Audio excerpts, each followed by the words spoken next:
Hi friends, welcome to Shri Sainatha kitchen. இன்றைக்கி கேழ்வரகு மாவு வச்சு தட்டை தாங்க செய்ய போகிறோம். அதுக்கு ஒரு மிக்சிங் பவுலில் 1 கப் அளவுக்கு கேழ்வரகு மாவு எடுத்துக்கலாம். இது கூடவே 1/4 கப் அரிசி மாவு சேர்த்துக்கலாம். மிக்சி ஜாரில் 1/4 கப் வறுத்த வறுக்கலையை சேர்த்து அரைச்சி எடுத்துகிட்டு வந்துடலாம்.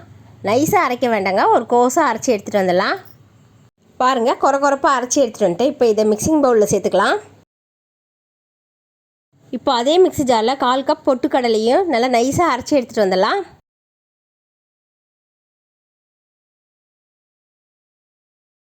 பாருங்கள், நைஸாக அரைச்சி எடுத்துகிட்டு வந்தாச்சு. இதையும் மிக்ஸி ஜாரில் சேர்த்துக்கலாம்.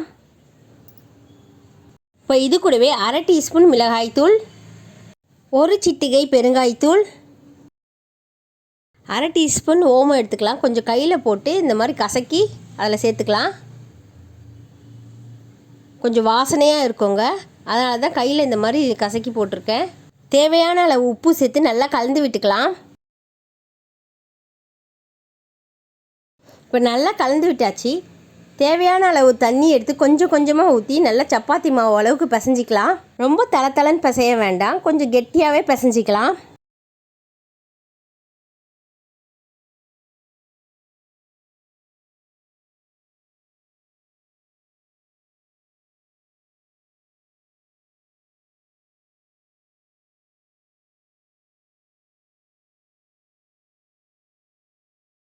இப்போ நல்லா பிசைஞ்சாச்சு.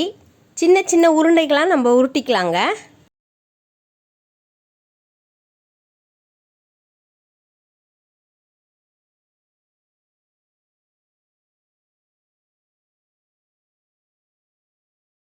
சின்ன உருண்டைகளாக உருட்டி பட்டர் ஷீட் இல்லைன்னா ஒரு கவர் எடுத்துக்கலாம்.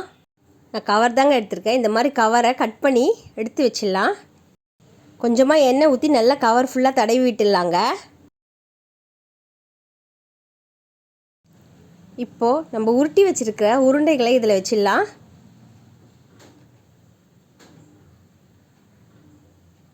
இந்த கவர் அப்படியே மூடி தட்டு இல்லைன்னா இந்த மாதிரி டம்ளரை வச்சு நல்லா அழுத்தி விட்டுடலாம்.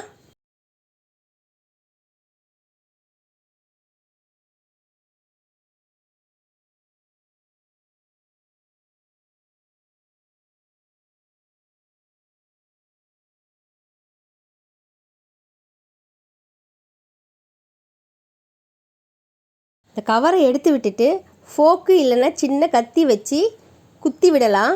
அப்போ தான் நம்ம எண்ணெயில் போட்டு பொரிக்கும் போது பூரி மாதிரி வராமல் தட்டை மாதிரி நல்லா வரும். இப்போ வானலில் எண்ணெய் ஊற்றி எண்ணெய் சூடானதும் ஸ்டவ்வை லோ ஃப்ளேமில் வச்சுட்டு நம்ம தட்டி வச்சுருக்க தட்டைகளை போட்டு பொரித்து எடுத்துக்கலாம்.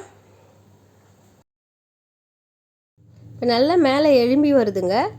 கொஞ்சம் ஓரம் தள்ளி விட்டுட்டு இன்னொரு தட்டையை இதில் போட்டு விடலாம்.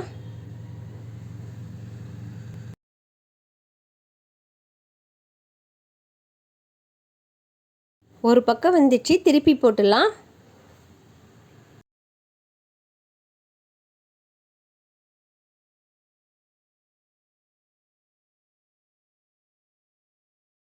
எண்ணெயோட சலசலப்புலாம் அடங்கிடுச்சிங்க. மொறுன்னு ராகி தட்டை ரெடி ஆயிடுச்சிங்க. இப்போ இதை எடுத்து ஒரு தட்டில் எடுத்து வச்சிடலாம். பாருங்கள், ஒரு தட்டையை எடுத்து நான் உடச்சி காட்டுறேன். எவ்வளோ மொறுன்னு கிறிஸ்பியாக இருக்குதுன்னு பாருங்கள். ராகி மாவு இருந்ததுன்னா இது மாதிரி தட்டை செஞ்சு வச்சிட்டோன்னா குழந்தைங்க ஈவினிங்கில் ஸ்நாக்ஸ் கேட்டாங்கன்னா இதை கொடுத்து விடலாம். சுவையான நல்ல மொறுன்னு டேஸ்டியான இந்த ராகி தட்டையை நீங்கள் வீட்டில் ட்ரை பண்ணி பார்த்துட்டு எப்படி இருக்குன்னு கமெண்ட் செக்ஷனில் சொல்லுங்கள். நம்ம சேனலை சப்ஸ்கிரைப் பண்ணாதவங்க சப்ஸ்கிரைப் பண்ணிவிடுங்க. இந்த வீடியோ பிடிச்சிருந்தா லைக் பண்ணுங்கள், ஷேர் பண்ணுங்கள், சப்ஸ்கிரைப் பண்ணுங்கள், பக்கத்தில் இருக்க பெல் ஐக்கானை கிளிக் பண்ணிக்கிங்க. தேங்க்ஸ் ஃபார் வாட்சிங்.